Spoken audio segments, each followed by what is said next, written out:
자, 지금까지 일제는 모두 끝났고요. 지금부터 이제 수제를 볼 텐데 그 첫 번째로서 상상제 경합입니다. 자, 관련 조문은 40조인데요. 자, 행위가 한 개 있을 것, 죄가 수개일 것, 이 두 가지 요건을 갖추게 되면 상상제 경합이 됩니다. 그러면 그 효과로서 그 수개의 죄 중에서 가장 중한 형으로 처벌한다. 이것이 효과고요. 자, 의의 볼게요. 한 개 행위가 수개에 해당하는 경우를 말한다. 그랬습니다. 그래서 폭탄을 한번 던졌는데 여러 명을 살해했을 때 죄가 여러 개죠. 자, 폭탄을 한번 던졌는데 사람을 살해하고 가옥을 손괴했다. 죄가 여러 개죠. 그랬을 때 중한죄로 처벌되는 거. 그것이 상상적 경합입니다. 자, 요건을 볼게요. 첫 번째, 행위가 한 개일 것. 자, 밑에 판례 별표 쳐보시고 중요한 판례입니다. 자, 두 번째 줄 볼게요. 자, 무면허입니다. 그리고 술에 취한 상태인데 술에 취한 상태는 음주죠. 그렇죠? 운전 한 번 했습니다. 운전 한 번이 무면허면서 동시에 음주운전이죠.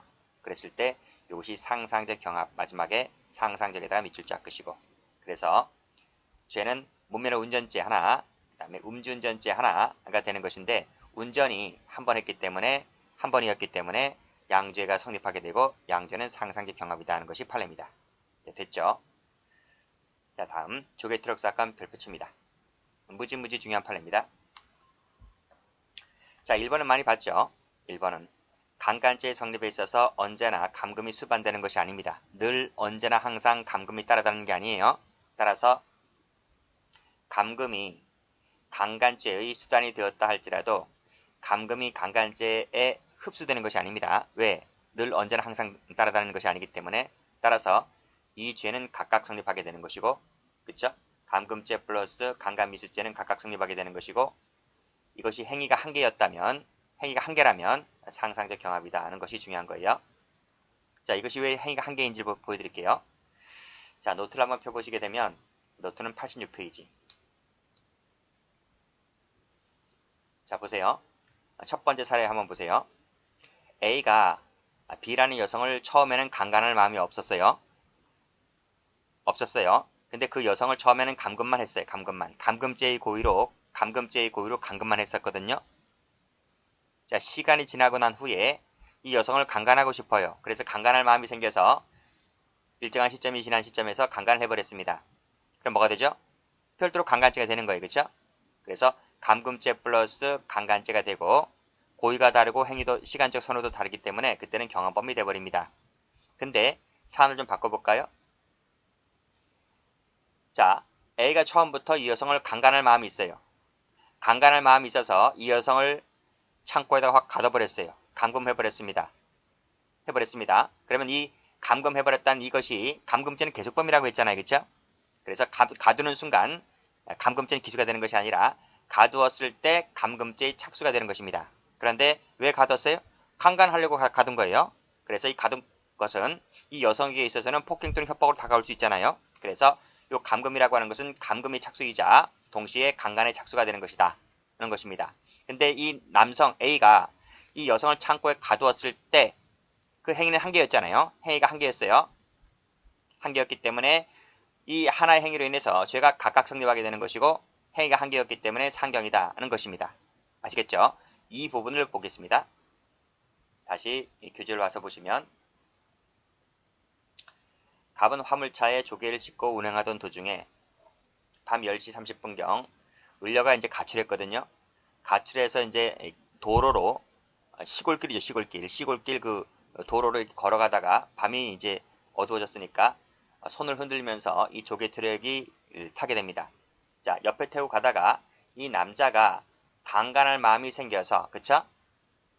목적지로 데려다주지 않고 하차 요구를 거절한 채 계속 운행하였다. 이 계속 운행이 뭡니까? 이 감금이란 말이에요.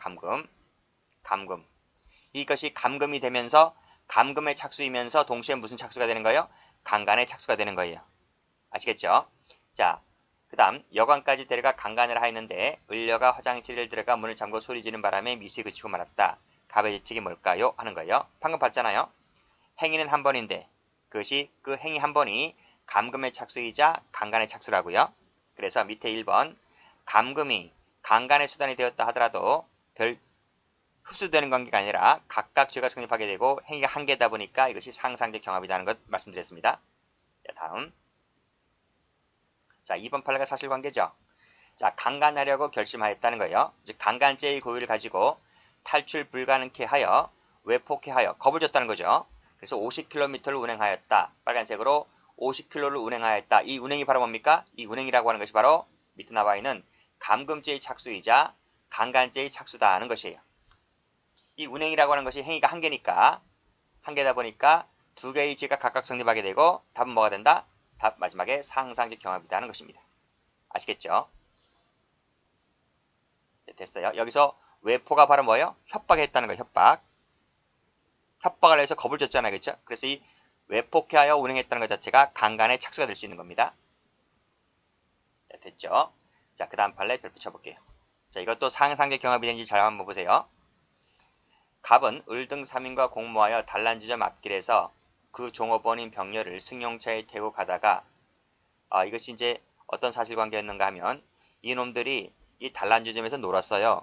놀았다가 이 종업원인 여성과 같이 놀았어요. 놀았다가 돈을 많이 썼죠. 그리고 이제 새벽 한 3, 4시 때쯤 이제 나왔어요. 나와가지고 이제 조금 있으면 여성이 퇴근하니까 이제 골목길에서 기다리고 있다가 이 여성이 퇴근하는 것을 보고 이 여성이 이제 그날 벌은 일당이 있을 것 아니겠습니까? 그래서 이걸 뺏자 이렇게 공모를 했던 거예요. 그래서 이 여성을 승용차에 강제로 납치한 거예요. 그래서 반항을 억압한 다음에 병녀로부터 35만 원이 들어있던 가방을 빼앗아 강취를 하였다. 강취에다가 밑줄 그어볼게요. 이건 무슨 죄가 되죠? 강도죄의 고의로 돈을 뺏었잖아요. 강도죄가 되죠. 강도죄가. 그리고 그 과정에서 상해를 입혔기 때문에 뭐가 됩니까? 강도상해죄가 되는 거예요. 강도상해죄는 계속범위 아니에요. 그쵸? 그래서 상해를 가하는 순간 기수가 되고 종류가 된다는 거예요. 됐죠? 일단 여기서 강도상해죄는 끝났어요. 자, 그리고 갑등은 약 15km를 더 진행하다가 교통사고 나는 바람에 그때 아침에 있던 그 교통경찰관에게 체포가 되어서 그때 왜 체포가 되었는가 하면 그 뒷좌석에 타고 있던 그 여성이 신호를 보냅니다. 그래서 그 경찰관의 그 여성의 표정을 보고 이 차를 세우게 되죠. 세우게 되어서 검문하던 과정에서 이놈들이 체포가 됩니다. 그랬을 때 갑등의 죄칙이 뭘까요? 하는 거예요. 자, 판결을 줘볼게요. 자, 감금행위가 강도상해죄의 수단이 되는데 그치지 않고 강도상해 범위 완전히 끝난 후에 그랬습니다. 여기서 강도상해 범위 끝났다 그랬잖아요. 이거 무슨 죄? 밑줄 그은 건 무슨 죄? 강도상해죄. 그러니까 여기서 끝났죠. 자, 그리고 다시 올라가서 15km를 더 진행했다 그랬어요. 감금죄는 계속 범위라 그랬죠. 그래서 더 진행을 했고 경찰에 의해서 체포가 되었을 때 감금이 중단된 거죠. 그쵸? 그랬을 때 여기 감금죄는 강도상해 범위 끝난 후에도 여전히 계속되었기 때문에 이것은 뭐가 된다? 이것은 별도로 이퀄 감금죄가 된다. 그래서 고의가 각각 두 개가 되고 시간적 선후관계가 있다 보니까 플러스가 되는 거죠. 강도상해죄 플러스 감금죄가 되고 경합범위 됩니다. 이것은 상상적이 되는 것이 아니라 실체적 경합범위 되는 거예요. 그래서 시험에 나온다고 하면 이게 나오죠. 이게 경합범위냐 상상적 경합범위냐. 그리고 또 앞에 보시게 되면 감금죄가 강간죄의 수단이 되었다 했을 때 상상적이다. 여기 시험 나오죠. 그리고 2번 판례에서도 감금의 착수이자 강간의 착수라는 것도 시험 나오고요. 꼭 좀 정리를 해두시기 바랍니다.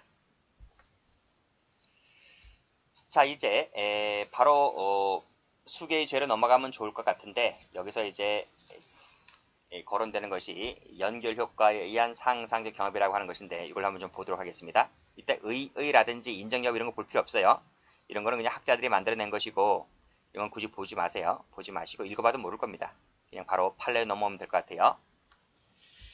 자, 도시계획도 변조 사건 별표 쳐보시고 그 다음에 예비군 중대장 사건 별표 쳐보시고 이 두 가지 판례가 거의 흐름이 같아요. 이 두 가지 판례 볼 텐데 먼저 저는 예비군 중대장 사건부터 먼저 볼게요.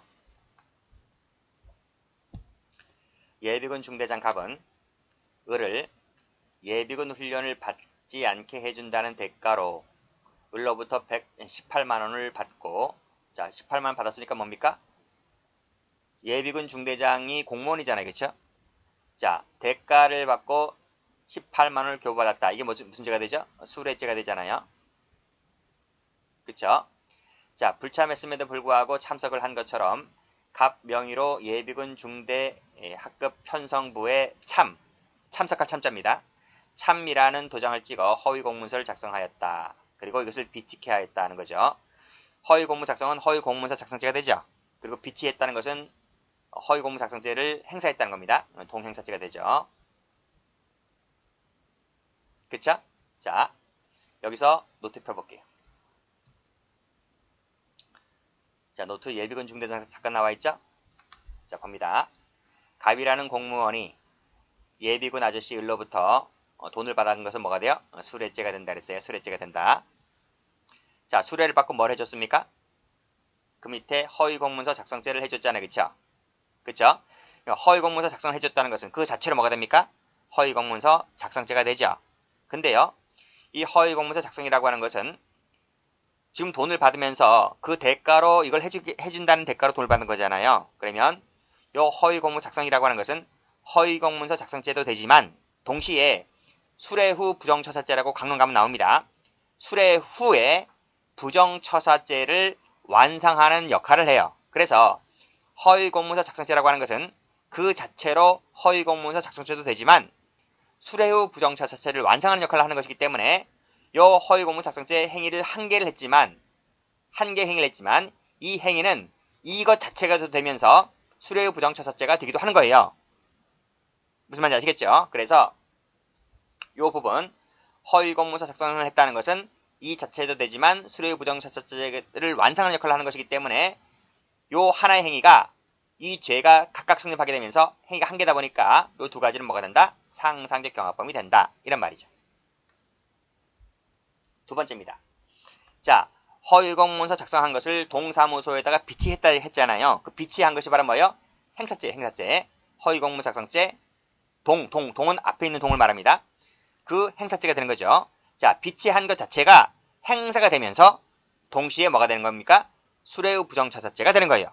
이 부정처사가 되는 거예요. 부정처사가. 그래서 비치 자체가 행위는 한 번 했는데 그 비치가 행사가 되면서 동시에 부정처사가 되는 것이기 때문에 요거 두 가지는 뭐가 된다? 상상적 경합이 된다. 이런 말입니다. 그래서 왜 제목이 연결 효과에 따른 상상적 경합이냐? 뭘 연결했던 얘기인데요. 뭐가 연결했어요? 이 부분이죠. 이 수뢰 후 부정처사죄라고 하는 죄가 허위 공문서 작성죄와 동행사죄를 연결했다는 거예요. 연결했다. 봐, 지금 연결했잖아요. 동그라미가 이렇게 걸쳐 있잖아요. 그쵸? 그쵸? 자, 그 다음 허위 공문서 작성죄와 행사죄는 무슨 죄가 되나요? 실체적 경합이죠. 경합범이 돼요. 왜냐하면 선후 관계가 있잖아요. 작성이 먼저 있고 비치가 나중에 있잖아요. 행위가 각각 따로따로 있기 때문에 이것은 실체적 경합이 됩니다. 경합범. 그래서 이 작성죄와 행사죄는 경합범이 되지만 그 가운데에 수뢰 후 부정처사죄가 걸쳐 있잖아요. 양쪽에 이렇게 걸쳐 있고 이렇게 걸쳐 있잖아요. 그렇죠? 그래서 이 수뢰 후 부정처사죄가 경합범인 각각의 죄를 걸쳐 있다. 연결시켜주고 있기 때문에 연결 효과에 따른 상상적 경합이다. 이렇게 학자들이 제목을 붙이고 있는 것입니다. 아시겠죠? 그럼 다시 한번 와보세요. 자, 1번 예비군 중대장이 밑에 참석한 것처럼 허위 내용의 편성 명부를 작성 행사했을 때 자, 수뢰 후 부정처사죄 방금 배웠죠? 별도로 허위 공문서 작성죄 및 동행사죄 이 두 가지는 뭐가 된다 그랬어요? 경합범이 된다 그랬어요. 실체 경합범. 그랬을 때 지금 방금 봤던 요 죄와 요 죄는 뭐가 돼요? 상상적 경합이 돼요. 그리고 이 수뢰 부정처사죄와 동행사죄도 역시 마찬가지로 상상적 경합이 되는 거예요. 그래서 마지막에 어떻게 되어 있습니까? 이들 죄와 수뢰 후 부정처사죄는 뭐가 된다? 상상적 경합관계에 있다는 것입니다. 그랬을 때 처벌을 어떻게 할 것이냐? 처벌을 자 2번 위들 죄와 수뢰 후 부정처사죄가 각각 상상적 경합관계에 있을 때에는 작성죄와 행사죄가 실체 경합관계에 있다 할지라도 그 상상적 경합관계에 있는 수뢰 후 부정처사죄와 대비해서 가장 중한 죄의 정한형으로 처벌을 하면 족하다 할 것이다. 그러니까 이 죄와 이 죄가 상경이고 이 죄와 이 죄가 상경인데 이 세 가지 죄를 고려해서 세 가지 죄를 모두 비교해서 가장 중한 죄가 뭐냐? 그 가장 중한 죄가 뭔지를 가려내서 그 죄의 일죄로 처단하면 족하다 할 것이고 따로의 경합 과정을 할 필요가 없다는 것입니다. 처벌은 뭐다? 가장 상상적 경합에 의해 따라서 가장 중한 죄로 처벌하면 족하다 할 것이다. 그거 보는 것이 판례예요. 그래서 앞 페이지 다시 한번 가보시게 되면 판례는 연결 효과에 따른 상상적 경합에 대해서 명시적으로 인정하고 있지 않지만 학절과는 달리 그 처벌에 있어서는 어떻게 처벌한다? 가장 중한 죄로 처벌한다 했기 때문에 상상적 경합의 이해에 따라서 처벌하겠다는 것이 바로 이 판례의 취지가 되는 거예요. 됐죠? 그게 바로 2번에 나와주고 있죠? 그래서 답도 양죄가 세 가지가 되고 가장 중한 죄인 수뢰의 부정처사죄가 가장 중합니다. 수뢰의 부정처사죄는 하한이 1년 이상의 징역이에요. 그래서 1년 이상의 징역이기 때문에 하한이 1년이거든요. 그래서 가장 무겁게 처벌됩니다. 그 죄로 처벌하겠다는 것이에요.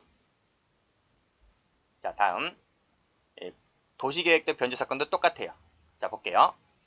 도식과 공무원 갑은 건축사 사무실 직원으로부터 무슨 문제가 있으니 일치시켜달라는 부탁을 받았습니다. 그래서 돈 300을 받게 되죠. 이게 무슨 죄? 수뢰죄가 돼요. 똑같아요. 밑에 있는 중대상 사건하고 똑같아요. 자, 받은 다음에 자, 토지 경계선과 일치되도록 선을 새로 그어서 도시계획들을 고쳤다. 이게 뭐죠? 이 공도화 변조죠. 공도화 변조. 죄가 되고 비치했으니까 동행사죄가 돼버리죠. 맞죠? 자, 똑같죠? 변조가 먼저 있고 비치가 나중에 있죠? 이 두 가지는 뭐가 됩니까? 경합범위 돼요. 이죄하고 이죄는 경합범위 된다고요. 그런데 말씀드렸듯이 수뢰죄. 자, 도시계획들을 고친 것 자체는 이것 자체는 공도화 변조가 되지만 고친 것 자체가 공도화 변조가 되면서 수뢰한 후에 그 대가를 해준 것이기 때문에 이것은 뭐가 됩니까? 수뢰 후 부정처사죄가 되는 거죠. 맞죠? 그래서 행위는 한 번 했는데 계획들을 고친 한 번의 행위를 했는데 그 한 번의 행위가 공도화 변조가 되면서 동시에 수뢰 부정처사죄가 되는 거예요. 그래서 이 두 가지는 뭐가 됩니까? 상상적 경합이 되는 거죠. 맞죠? 그리고 또 비치 자체의 행위 한 개를 했는데 이 행위 한 개가 행사가 되면서 동시에 수뢰의 부정처사죄를 완성하는 역할을 하는 것이기 때문에 행위 한 개가 행사죄가 되면서 동시에 수뢰의 부정처사죄가 되는 것이죠. 그래서 양쪽 두 가지가 뭐가 됩니까? 똑같이 상상적 경합이 되는 거죠. 그래서 가운데 수뢰의 부정처사죄가 경합범 관계에 있는 변조죄와 행사죄를 중간에서 연결시키고 있다라고 해서 학자들은 이것을 연결 효과에 따른 상상적 경합이다. 이렇게 말합니다. 이거 다 노트에 다 있어요. 노트 보시게 되면 밑에 그림 다 나와 있잖아요. 그렇죠? 자, 그럼 다시 판결을 해볼게요. 자, 수뢰의 부정처사죄와 공도화 변조, 행사죄가 각각 성립하게 되는 것이고 이 두 가지는 실질적 경합범위라고 했습니다. 그랬을 때 이 세 가지 죄를 모두 이들 죄와 수뢰의 부정처사죄는 무슨 관계에 있다? 상상적 경합 관계에 있다. 똑같죠, 판결 의지가. 자, 그랬을 때 자, 이 세 가지를 모두 다 고려해서 가장 중한 죄로 처벌하겠다는 것이 판례입니다. 자, 됐죠? 자, 다음. 자, 그러면 요 판례는 어떨까? 요 판례는 어떨까? 하는 거예요. 이것도 중요합니다. 강론 가서 나오는데요. 자, 사실관계보다는 판결을 볼게요. 자, 우리 강론 가면 허위 진단서 작성죄를 배워요. 허위 진단서 작성죄. 허위 진단서 작성죄의 주체가 누굴까 하는 것인데 공무원이 아닌 일반 의사 있죠. 공무원이 아닌 의사, 시중에 있는 의사들, 일반 의사들 그런 사람들이 사문서를 진단서로 작성했을 때 한해서 한정되는 것이다. 이런 말이에요. 따라서 공무원이 아닌 의사가 주체인데 만약에 공무원인 의사가 허위 진단서를 작성했을 때는 무슨 죄가 됩니까? 허위 공문서 작성죄만 돼요. 공문서 작성죄. 따라서 이때 허위 진단서 작성죄는 성립하지 않는다. 이런 말이에요. 됐죠? 그래서 이것은 2번 공무원인 의사가 허위 진단서를 작성했을 때 양죄의 상상적 경합이 된다라고 하면 틀려요. 무슨 말인지 알겠죠? 상경이 되는 것이 아니라 무슨 죄밖에 안 된다? 허위 공문서 작성죄밖에 안 된다. 그래서 이것은 연결 효과에 따른 상경이 되지 않는다 하는 것이에요. 그래서 2번이 그렇게 나온 적이 한 번 있어요. 1번만 잘 받으시고 1번 판례는 강론 가면 중요하게 다시 한번 다룹니다. 네, 됐죠? 여기까지 합니다.